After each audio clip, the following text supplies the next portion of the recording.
Boa tarde a todos, irmãos, graça e paz, amém?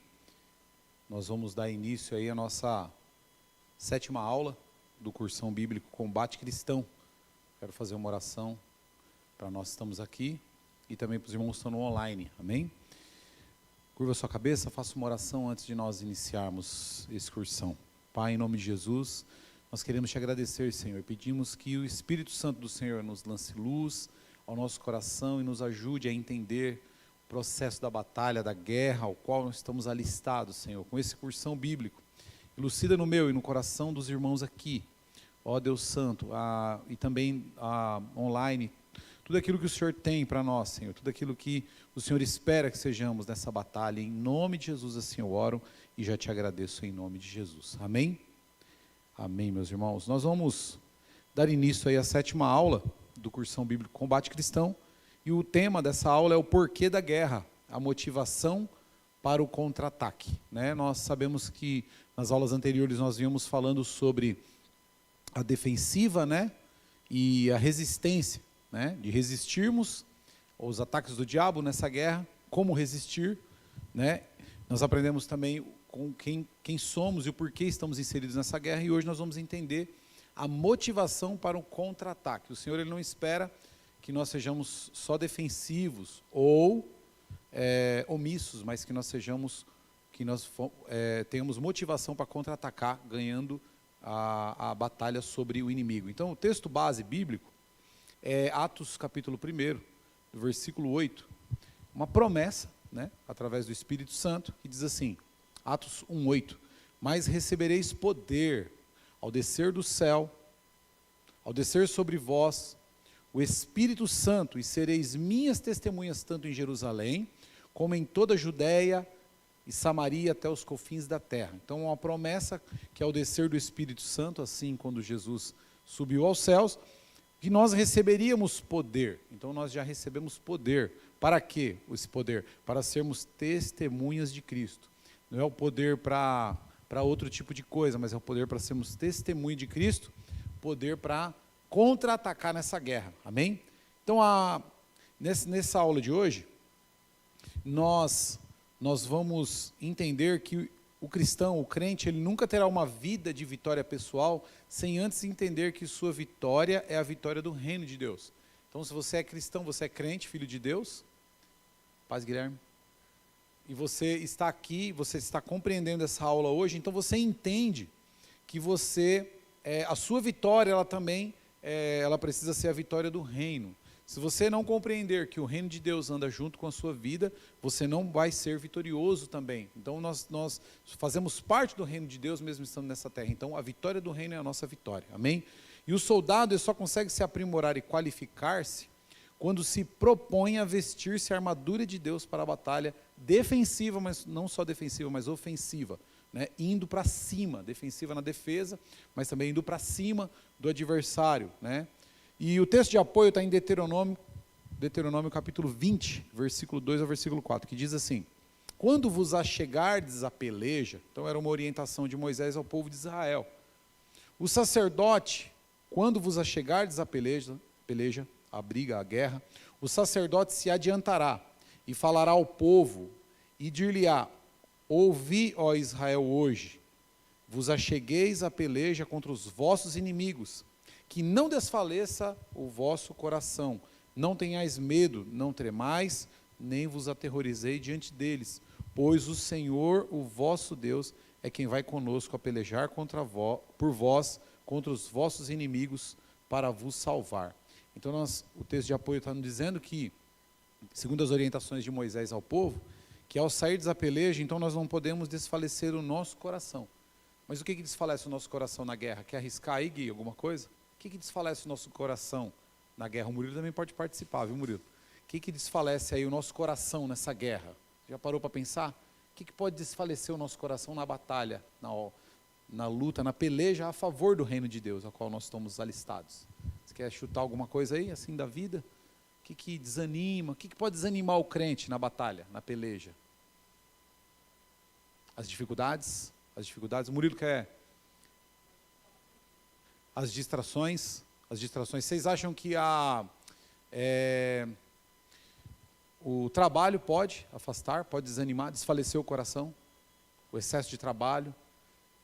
Vamos pensar outra coisa aqui. O que nós podemos pensar? O medo, a pastora está aqui, está falando, o cansaço, né? Ou de repente a motivação errada também, né? A motivação errada pode desfalecer o coração. E aí o povo de Israel então estava recebendo essa orientação que o próprio Moisés estava dizendo: não desfaleça o vosso coração e não temais, né? Não tenhais medo, não tremais. Que tremor e temor é diferente, né? Tremor é um certo respeito, né? E aqui era contra o diabo, no caso, contra os adversários do povo de Israel. E ele está dizendo: nem atemorizeis diante deles, pois o texto está dizendo o quê? Que o Senhor, o vosso Deus, é quem vai conosco a pelejar. Na verdade, quem vai na batalha, você estava ouvindo, o Murilo, quando eu cheguei, estava ouvindo um louvor, né? Que sejamos nós, que eu seja os seus pés, é isso, Murilo? Até e suas mãos, eu estava conversando aqui antes de iniciar o cursão hoje, que nós somos os pés e o Senhor, e as mãos do Senhor na terra, mas, na verdade, o que o texto está dizendo aqui? É que não é nós que vamos à peleja, mas o Senhor está diante da nossa peleja. Então isso traz um conforto, não traz, Gui? Então as dificuldades, como você falou, você fala assim: peraí, eu tenho dificuldade, mas essa guerra quem vai à frente é o Senhor. Então, na verdade, nós colocamos às vezes a nossa dificuldade, né, os nossos problemas,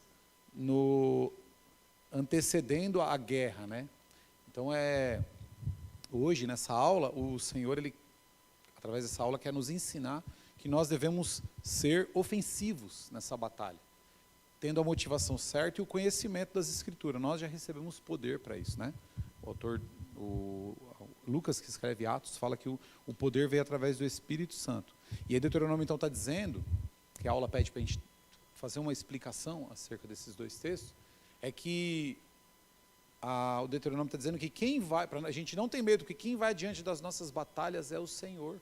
Então, quando nós vamos, de repente, falar de Jesus para as pessoas, dá medo, não dá, Gui?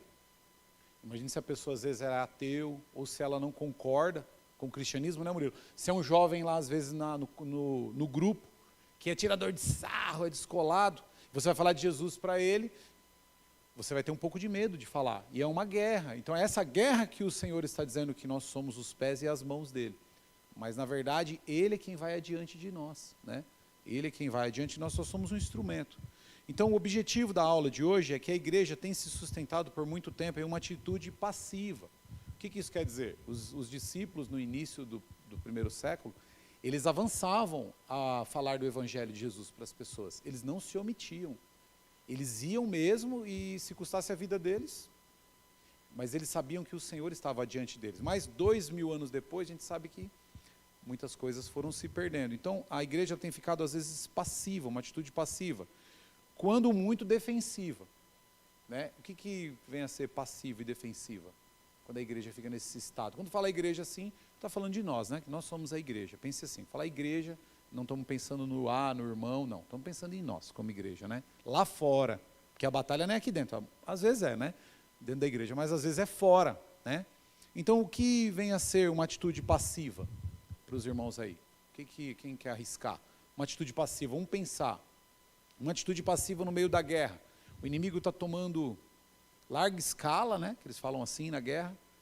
E vocês acham que quando o inimigo vem e ataca um familiar nosso, levando para bebida, para droga, nós estamos passivos, né? Como filhos de Deus. Nós não estamos orando, não estamos nos levantando. Então é uma atitude passiva, né? Quando nós somos defensivos, nós ainda oramos, né? Falando, não, olha, aqui na minha casa não, Satanás, na minha família não, no meu amigo não. Mas muitas vezes, como o texto está dizendo, às vezes nós ficamos numa atitude passiva. Nós nos conformamos. O mundo é assim mesmo, né? Vai ser dessa forma, né? Então é a atitude passiva. Mas o Senhor hoje não quer que nós fiquemos nem na atitude passiva, com o entendimento dessa aula, e nem só na defensiva, mas que a gente venha contra-atacar. Aí o texto vai dizendo assim: agora, porém, é chegada a hora da batalha e do ataque decisivo. A vitória só será, eu estou lendo no objetivo da aula, tá?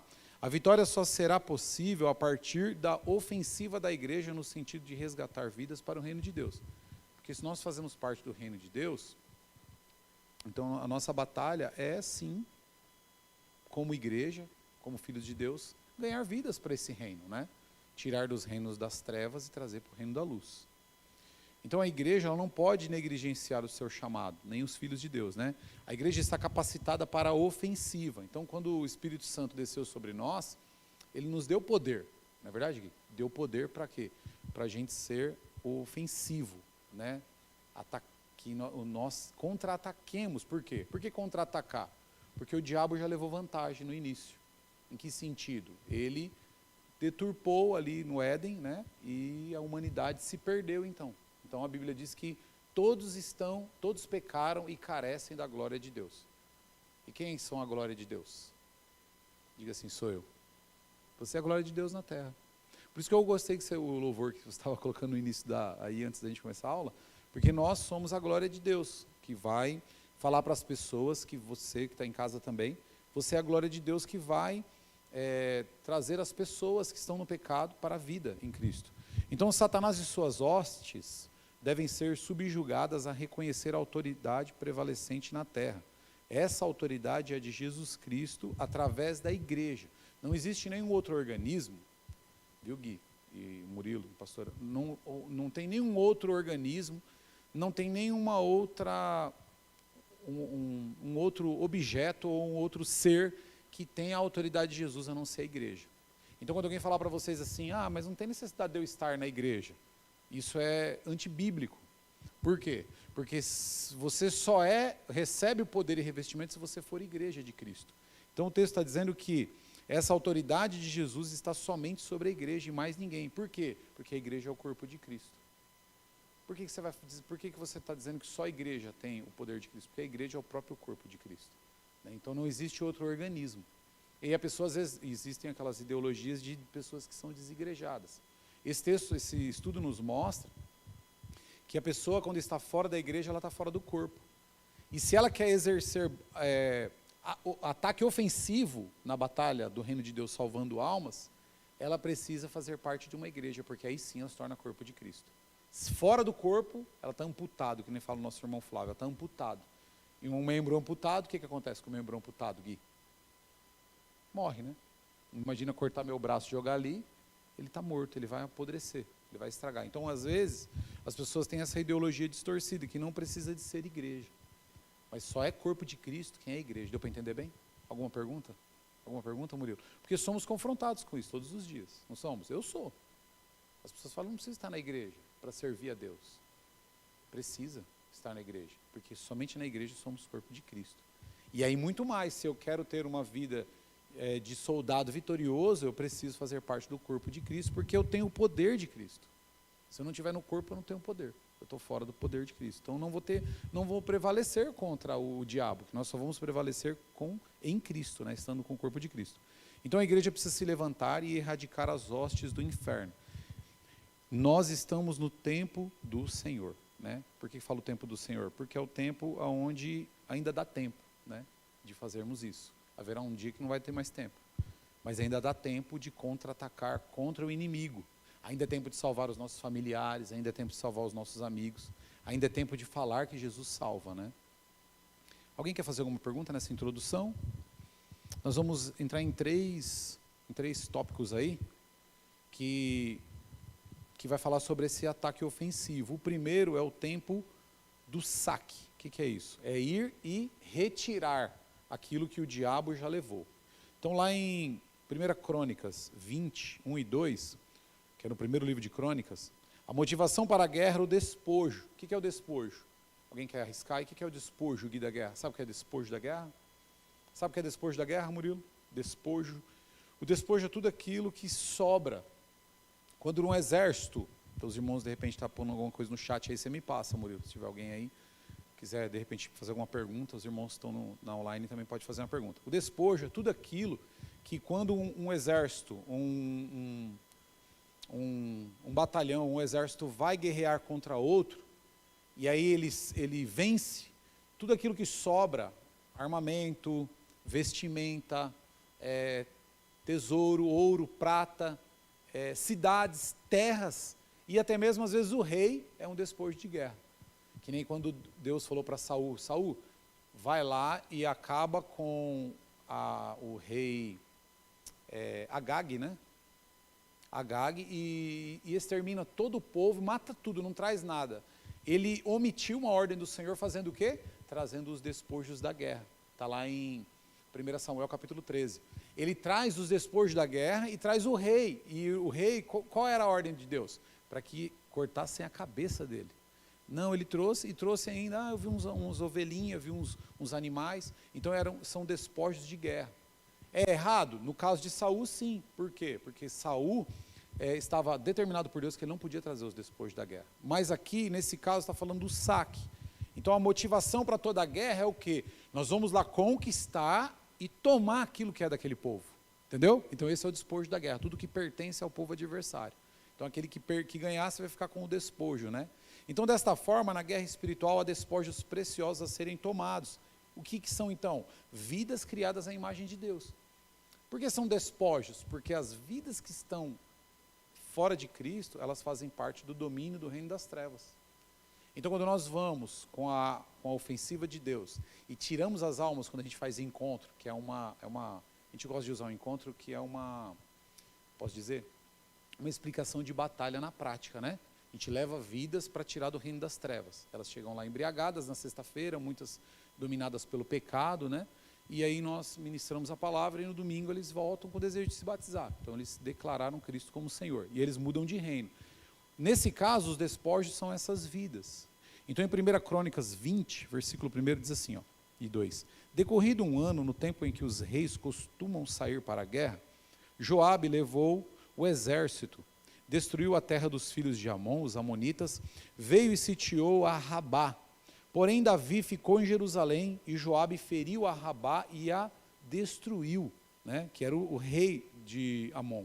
Tirou Davi a coroa da cabeça de seu rei e verificou que tinha um peso de 1 talento de ouro e que havia nela pedras preciosas, e foi posta na cabeça de Davi, e da cidade levou muito grande despojo. Primeiro então veio a coroa, as pedras preciosas do rei, sobre o rei, né, que Joabe era do exército de Davi. Então a coroa do rei já veio para a cabeça do rei que venceu, que era Davi, né? E na verdade o rei aqui, que é Davi, está tipificando então quem? Cristo. E Joabe, aqui no caso, é o quê? O líder do exército, que significa nós, que vamos para a batalha pelejar. E esses despojos, que está falando no final do texto, e as pedras preciosas são as vidas que estavam na mão, no caso, trazendo para o reino, né, para nós como igreja, é as vidas que estão presas no mundo. Então Jesus fala do saque em Mateus, quer ver? Em Mateus 12, 29 diz assim: como pode alguém entrar na casa do valente e roubar-lhe os bens sem primeiro amarrá-lo? E então lhe saqueará a casa. Então aqui Jesus está dizendo em Mateus que o valente aqui é Satanás e as almas estão presas nas mãos dele. As vidas, né, estão presas no reino das trevas na mão dele. Qual é a nossa peleja, então, a nossa batalha? Contra ele, que é o valente, para trazer os despojos, que são as almas, as vidas perdidas, né? Nossos familiares, o pai, uma mãe, um irmão, né, um sobrinho, um cunhado, esses são os despojos da guerra. Então, a motivação, que é o tema da nossa aula hoje, a primeira motivação é porque é o tempo de saque. É tempo da gente ir saquear o inferno, ainda dá tempo. Mas vai haver um dia que não vai dar mais tempo. Ainda dá tempo.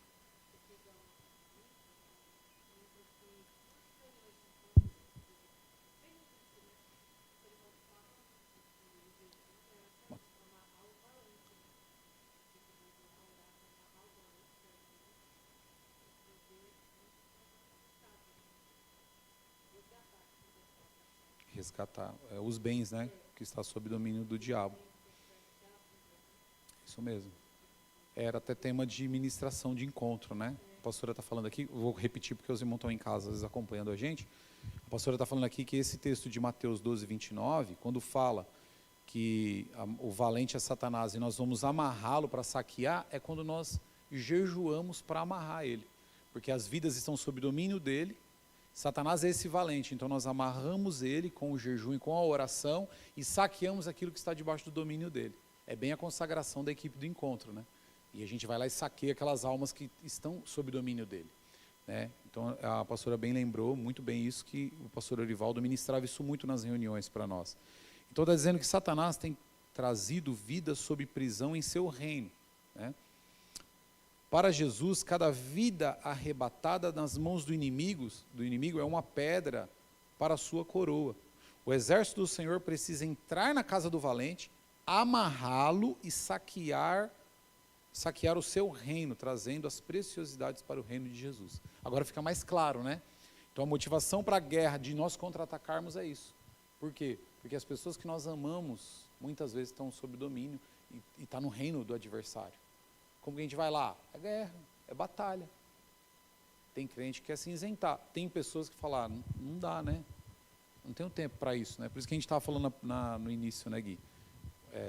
O que nos faz ficarmos omissos da guerra, distantes da guerra? Problemas, dificuldades, por quê? O diabo lançando dificuldade, a gente fica sem o desejo, o anseio de ir atrás dessas pedras preciosas, né? Mas o texto, o livro está dizendo que, em primeiro lugar, é tempo de saque, né? É o tempo de nós ganharmos, não há outro tempo para fazer isso, é nesse tempo, né? Cada um no seu tempo. Amém? Alguém quer fazer alguma pergunta ou uma observação nesse ponto? Podemos ir para o segundo ponto aí?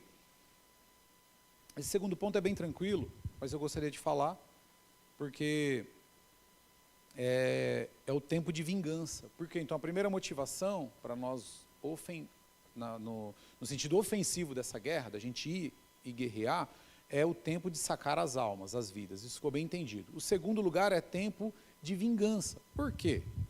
Então eu vou ler esse textinho aqui que vai ficar mais claro para nós. Muitas guerras são travadas por causa de disputas antigas, né? Um exército se fortalece para vingar-se de feridas passadas. O exército de Deus tem uma disputa contra Satanás. Por quê? Ele vai explicar agora. Que entrou no Éden quando o homem era inocente e, pelo engano, o levou à queda, né? Ele armou uma emboscada e aprisionou o homem. Hoje, todo o pecado, doença, dor, aflição, desespero, vergonha, sofrimento, prisão e morte são resultantes dessa emboscada. Eu costumo dizer, só abrindo aspas aqui, que a nossa luta, né, o que eu vivia antes de conhecer Cristo, é tudo por conta de Satanás ter iludido Adão lá atrás, né? Iludido, e aí a gente vem com essa mentalidade iludida, né? As pessoas estão lá fora, Então, por que ele está explicando aqui que todo o problema é devido a essa ilusão que o diabo fez através da serpente no Éden? Então, continuando a leitura, diz assim: Deus decretou guerra entre a semente da mulher, que é o homem, né, e Satanás. Jamais esqueceremos o que ele fez no Éden. Há um débito a ser pago. Não descansaremos até nos vingarmos dele e de suas hostes pelo dano que nos causaram, né? O diabo causou um sério dano à humanidade, né? O caso de Amaleque bem retrata esse tipo de vingança que lutou contra Israel no deserto, ferindo os mais fracos. Deus então ordenou que Moisés escrevesse um memorial para que ninguém se esquecesse do que fizeram. E aí a palavra está em Êxodo, é um exemplo, uma tipificação, esse texto que aconteceu. Nós vamos ler aqui, Êxodo 17, 8 ao 14. Então veio Amaleque e pelejou contra Israel em Refidim. Com isso ordenou Moisés a Josué: escolhe-nos homens e sai a peleja contra Amaleque. Amanhã estarei eu no cimo do outeiro, e o bordão de Deus estará na minha mão. Fez Josué como Moisés lhe dissera e pelejou contra Amaleque. Moisés, porém, Arão e Ur subiram ao cimo do outeiro. Quando Moisés levantava a mão, Israel prevalecia. Quando, porém, ele abaixava a mão, prevalecia Amaleque. Ora, as mãos de Moisés eram pesadas, por isso tomaram uma pedra e puseram-no por baixo dele, e ele se assentou. Arão e Ur sustentavam-lhes as mãos, um de um lado e o outro do outro. Assim lhe ficaram as mãos firmes até o pôr do sol. E Josué desbaratou, quer dizer o quê? Ele exterminou o exército de Amaleque como se pisasse em baratas, né? E o seu povo a fio da espada. Então disse o Senhor a Moisés: escreve isto para memória num livro e repete-o a Josué, porque eu hei de riscar totalmente a memória de Amaleque debaixo do céu. Então Deus decretou guerra contra Amaleque, por quê? Porque esse rei, ele covardemente atacou pessoas do povo de Israel no deserto que não eram guerreiros. Então Deus, através de Moisés, declarou guerra contra ele. Então aí é como se fosse a mesma tipificação, né? No Éden nós fomos atacados por Satanás através da serpente iludir Adão. Então, com isso, qual é a ordem de Deus para a igreja? Que nós venhamos agora e contra-ataquemos contra essa queda lá atrás. Então, nós somos adversários da ação de Satanás lá do Éden. Nós somos adversários neles. Então, é tempo da nossa vingança, né, contra Satanás. Gerações mais tarde, está dizendo aí, Saul é escolhido para vingar o feito. Em 1 Samuel 15, 2 e 3. Ele deveria ser totalmente destruído, né? Por que Deus ordenou tal vingança? Aí fala, precisamos ler Deuteronômio 25, 15 e 19, que diz, lembra de tu que fez Amaleque no caminho, quando saías do Egito, como te veio ao encontro no caminho e te atacou na retaguarda todos os desfalecidos que iam após ti, quando estavas abatido e afadigado, e não temeu a Deus. Quando, pois, o Senhor teu Deus te houver dado sossego de todos os teus inimigos em redor, na terra que o Senhor teu Deus te dá por herança, para possuires, apagarás a memória de Amaleque de debaixo do céu e não te esqueças. Então, a vingança prevaleceu, né? Aquilo que Amaleque tinha feito lá atrás, gerações depois, Deus ainda continuou dando a mesma ordem, no caso aí, para Saul, né? Para destruir os amalequitas, né? E é interessante isso, porque nós às vezes não sabemos a nossa função nesse exército, né? Por que a gente tem que lutar, né? Porque nós fazemos parte do reino do Senhor e Ele quem nos feriu a nossa natureza lá atrás, né?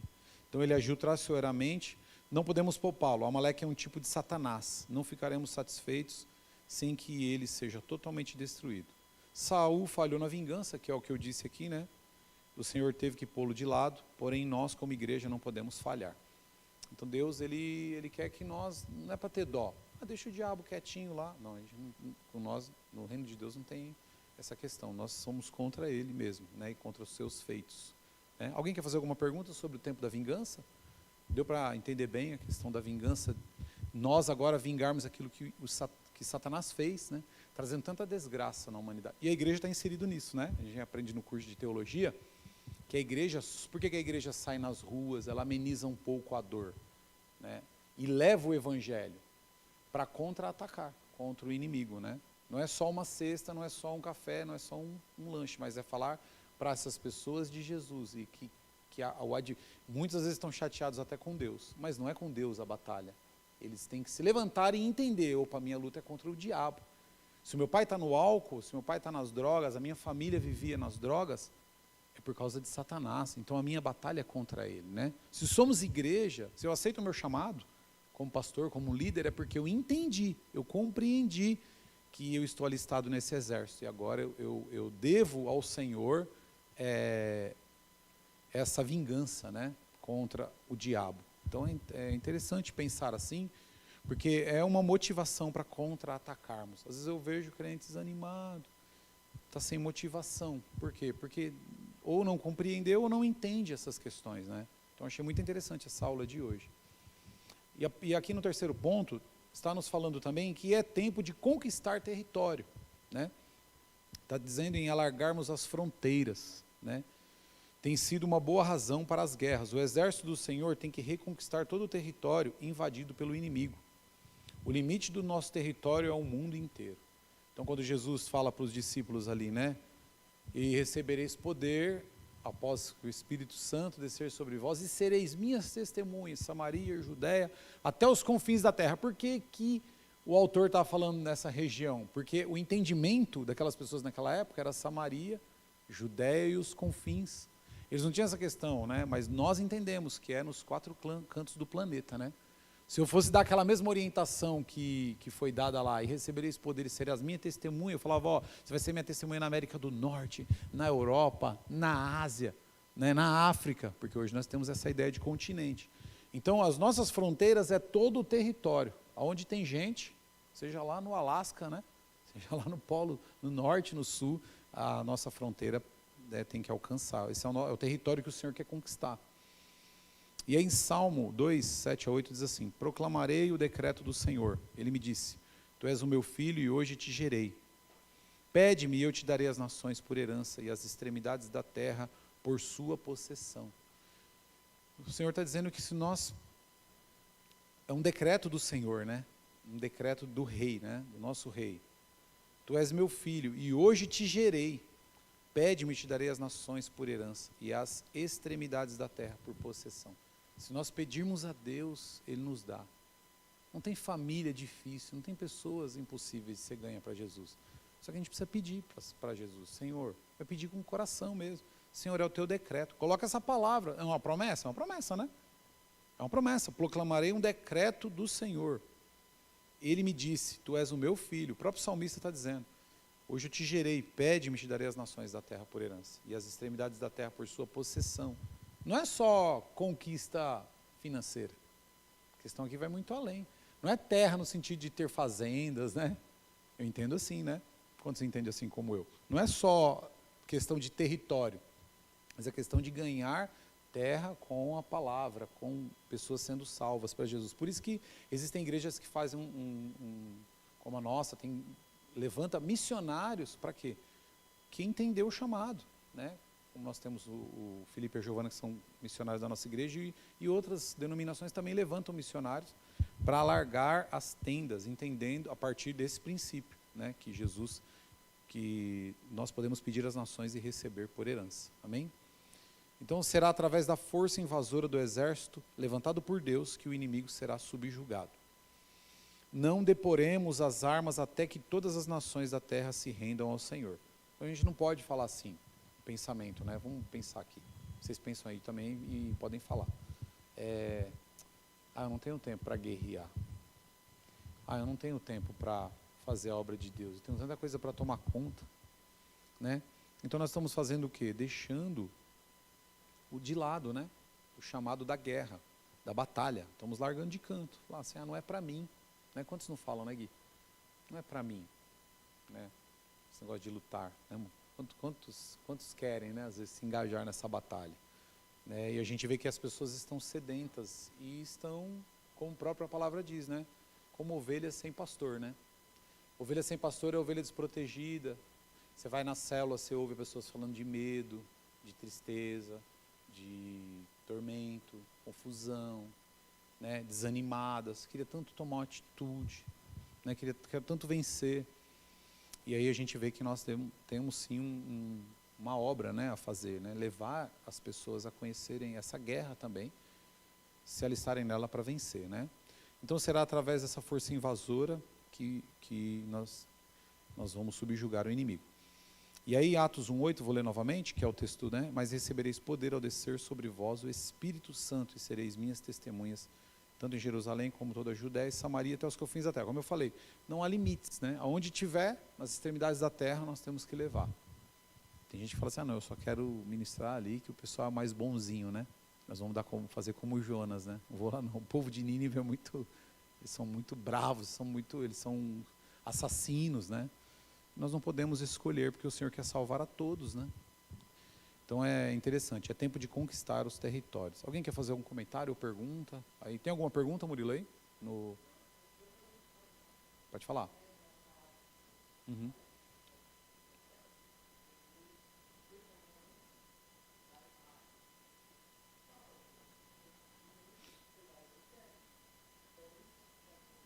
Sim.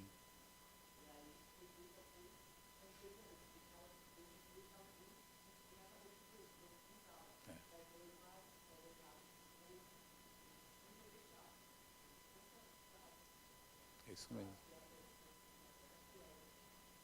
Jesus, Marcos 16, né?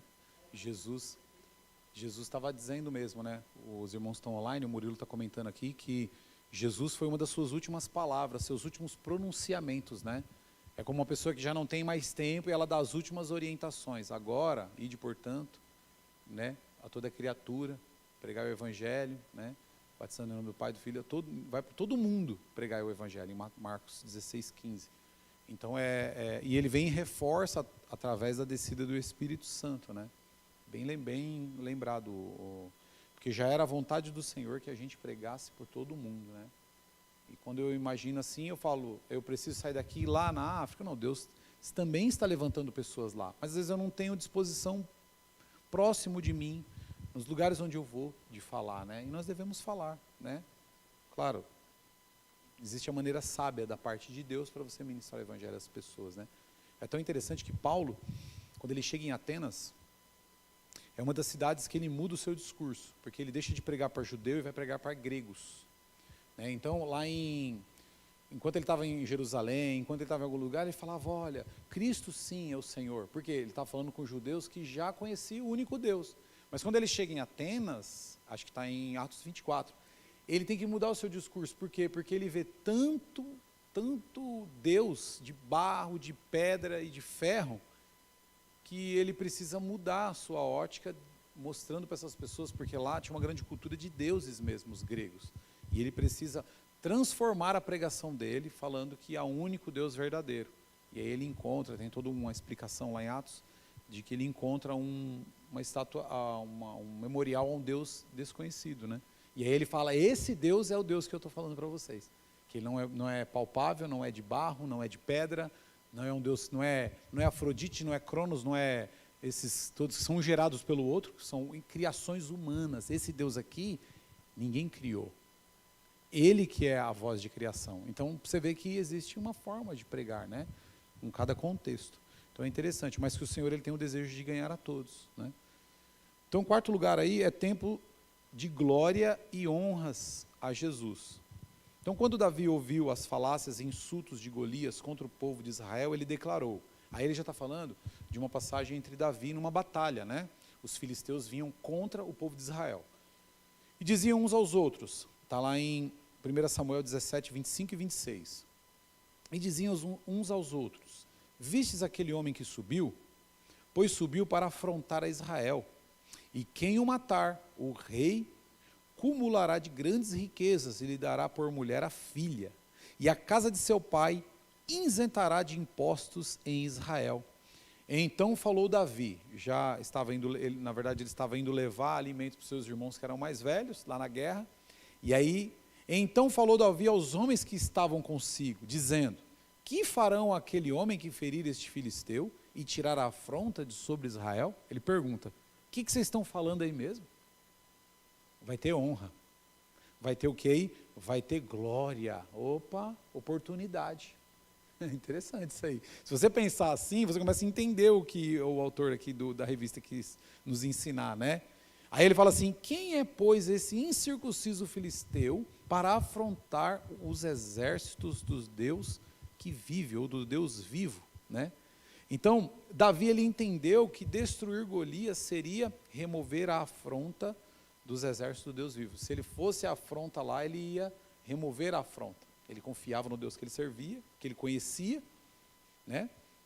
E ele então falou assim, a honra, aí está falando aqui, a honra e a glória de Deus estavam em jogo. Então, guerrear também no exército do Senhor traz honra e glórias para Jesus, isso é interessante.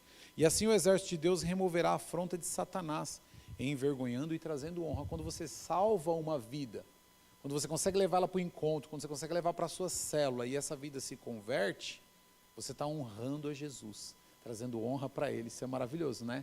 E a pessoa aceitou a Jesus, a pessoa agora ela não está mais no exército, então você envergonhou Satanás e deu honra e glória para Jesus, isso é maravilhoso, né?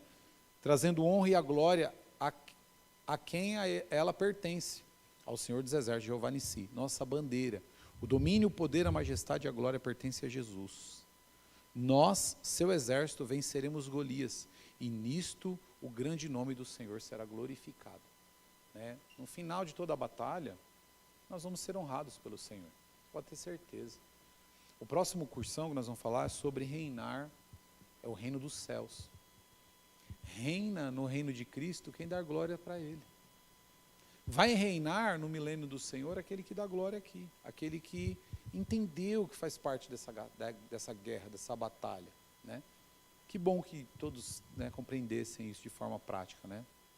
Então, o dia do Senhor, concluindo aí, chegou e a igreja já está convocada.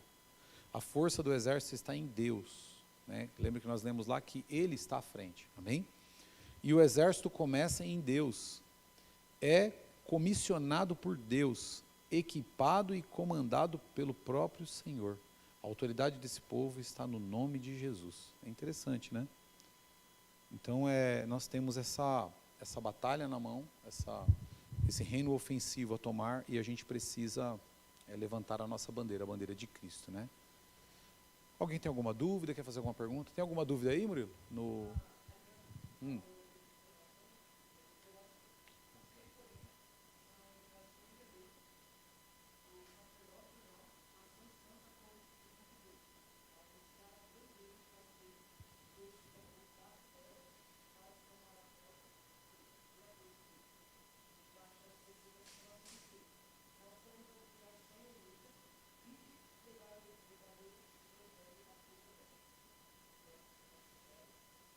Amém. Amém. Nosso irmão Murilo está passando para nós aqui a contribuição. Os irmãos estão no chat, viram aí, né, a mensagem da nossa irmã Mariana. É isso mesmo, Mariana, somos sacerdócio santo, né? Nação real, povo escolhido do Senhor, né? Separado para a obra dele, para dar honra a ele, né? Então é bem isso. Quando nós entendemos que somos esse chamado, nós temos diante do Senhor algo muito bom e muito honroso, né? Onde o evangelho tem muitas vezes sido mal interpretado, nós ouvimos da boca das pessoas, a pessoa falar, ele é servo de Deus, ele é da igreja, ele é aquilo, ele é aquele. Então assim, nós estamos aqui para segurar a verdadeira bandeira, né? É que tem muitos que mancham a farda, né? Infelizmente tem pessoas que mancham a farda do Senhor, não reconhecem, né? Que estão numa guerra, alistada numa guerra real e às vezes tem atitudes que envergonham o reino do Senhor, né? Mas nós não somos desses, não temos parte com ele, como fala o nosso pastor Lorivaldo, não temos parte com esses que envergonham o evangelho, né? Então nós vamos aqui para as questões de revisão, verdadeiro ou falso, aí no final da revistinha, na página 35, no final da aula, que diz assim: a promessa da vinda do Senhor, a promessa da vinda do Espírito Santo dizia respeito a, é verdadeiro ou falso? Revestimento de poder para o propósito do reino, verdadeiro ou falso? O que vocês acham? A promessa da vinda do Espírito Santo dizia respeito a revestimento de poder para o propósito do reino? Verdadeiro, né? Verdadeiro. Aí fala, a promessa da vinda do Espírito Santo dizia respeito a revestimento de poder para a apresentação em show gospel? É falso, né? Não é para isso. Esse não é o propósito do revestimento. A promessa da vinda do Espírito Santo dizia respeito à capacitação e poderio pessoal, um crente diferente? Também é fácil, né? O revestimento do poder do Espírito Santo é para o combate, né? É para o exército, é para o corpo de Cristo. Então é falsa, a terceira é falsa. E nenhuma das alternativas é falsa, porque a primeira é verdadeira, né? Então a promessa da vinda do Espírito Santo dizia respeito ao revestimento de poder para o propósito do reino. Alguém quer fazer algum comentário aí? Podemos ir para a segunda, enquanto eu tomo uma aguinha. Segunda questão, então, a vingança contra o inimigo significa Satanás. Lembre-se que a vingança é o ponto 2 que nós lemos aí, né? Se eu não me engano. É tempo de vingança. A vingança contra o inimigo significa Satanás seduziu e aprisionou o homem através de Adão e Eva. Somos os representantes de Jesus para o resgate de vida sob o poderio de Satanás? Verdadeiro? Verdadeiro, né? Que a vergonha foi contra quem? Satanás, né? Ele seduziu, aprisionou. Então hoje nós vingamos essa sedução como? Em Cristo, né? A Bíblia, ao ponto de Paulo, ele escrever que Cristo é o segundo Adão, aquele que no deserto venceu Satanás, né? Então ele venceu no deserto para ter o direito sobre ele. Então ele não foi seduzido, né? E então aqueles que estão nele têm o poder dele. Nós temos o poder de Cristo pela fé, né? Então a vingança contra o inimigo significa por causa de sua maldade? Não é porque ele é maldoso. Porque ele seduziu, né? Então aí é falso, não é só por isso, né? É porque ele seduziu e aprisionou o homem através de Adão. O primeiro tópico é verdadeiro, o segundo é falso. A vingança contra o inimigo significa mostrar ao inimigo quanto somos fortes como filhos de Deus? Não é só para isso, né? Mostrar que somos fortes, não é para realmente vingar. Então é uma afirmação falsa. E nenhuma das alternativas na questão 2 também é falsa, porque a primeira ela se enquadra totalmente, né? Sobre a vingança que temos contra o inimigo. Amém? Terceira e última questão aí, o que significa glorificar a Deus? vencer o diabo lutando contra ele? Vencer o diabo, lutar contra ele, glorifica a Deus? Verdadeiro ou falso? Lembre-se que nós estamos no tempo de glória, né? Uma meia verdade aí, né? Tá meio incompleta, mas glorificar a Deus, vencer o diabo lutando contra ele, glorifica a Deus? Glorifica, né? Através de Cristo, glorifica. Segundo lugar, então é verdadeiro, resgatar vidas das garras do inimigo, aí glorifica mais ainda a Deus. Por quê? Lembre-se dos despojos, né? Lembra-se que as pessoas eram do reino da luz, das trevas, e agora estão no reino da luz. Então, trazendo para o reino da luz, nós damos glórias a Deus, resgatando vidas das garras do inimigo. O que significa glorificar a Deus? Fazer outras, e não necessariamente resgatar vidas, aí é falso, né? Acho que é outras coisas aí, está incompleto, né? Essa terceira afirmação ela é falsa, e nenhuma das alternativas é falsa, né? Que as duas primeiras são verdadeiras. Amém? Alguém quer fazer algum comentário da aula aí, antes da gente orar? 5h20, hoje está no horário. Que bênção, né? Começou no horário, termina no horário. Então, próxima aula é a aula 8, a luta contra o diabo e seus demônios, uma luta vitoriosa. Amém? Quer fazer alguma pergunta? Guilherme, quem está aqui, alguém no chat quiser fazer, Murilo. Entendemos que a gente está nessa luta, né, ofensiva, né? Por isso que a gente faz encontro. Se a gente não entender que a gente está em luta, a gente não vai evangelizar mais ninguém, entendeu? Não teria necessidade.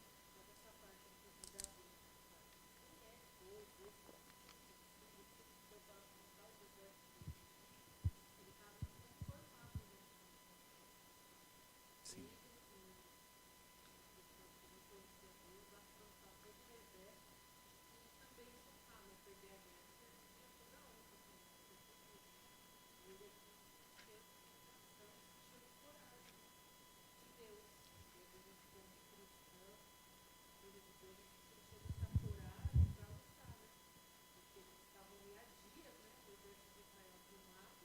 E eles do outro.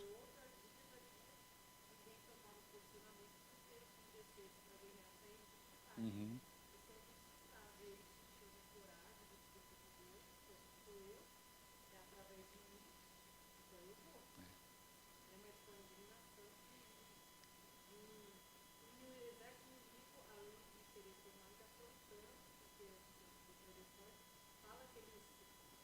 Golias afrontava, né?